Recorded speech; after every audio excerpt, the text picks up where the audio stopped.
Hello, good evening everyone.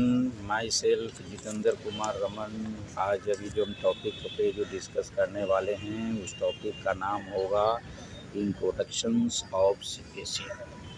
Introduction of CPC मतलब civil procedure code 1908 1908 और उस act को जो लागू हुई थी उसके बाद हमारे इंडिया के अंदर अमेंडमेंट मेड इन 2018। और इस चैप्टर का जो हम लोग बोलते हैं यूनिट 1 चैप्टर 1 सीपीसी के लिए बोलते हैं, सिविल प्रोसीजर कोड के अंतर्गत हम लोग चैप्टर नंबर 1 बोलते हैं, जिसको प्रीलिमिनरी चैप्टर बोलते हैं। क्या बोलते हैं? Preliminary chapter. उसको हम इंट्रोडक्शन बोलते हैं। क्या बोलते हैं? Introduction of CPC. Introduction of CPC में जनरल इंट्रोडक्शन एक टॉपिक आता है। जनरल इंट्रोडक्शन के अंतर्गत हम लोग बहुत सारी चीज़ों को पढ़ते हैं। जनरल इंट्रोडक्शन का मतलब होता है all members of civilized society have several rights and corresponding obligations. Such right and obligation would become meaningless unless they are precisely determined and enforced. दूसरा पॉइंट हम लोग बोल सकते हैं this is sought to be achieved by two sets of law.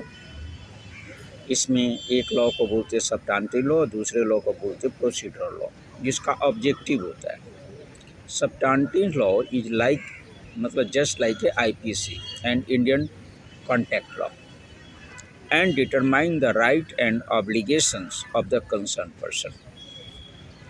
अब इसमें हम लोग दूसरा बोलते हैं procedural law like CPC and criminal procedure code prescribed for their enforcement.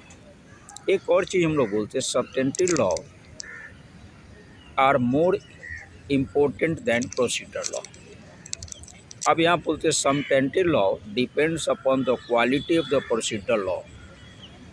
अब इसमें एक और चीज़ बोल सकते हैं कि भाई procedure for enforcing a right is a simple objective expeditious and expensive substantive law. अब इसमें जो हम लोग पहले पॉइंट की बात करते हैं, जब सीपीसी जब बनता है तो इसमें तीन चीज़ मिलके बनता है।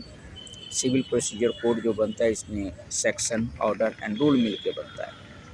अब जैसे हम लोग बात करते हैं कि सीपीसी जो इसको बोलते हैं CPC, the CPC was amended by the CPC amendment act 1919 and once again by the Code of Civil Procedure Amended Act 2002.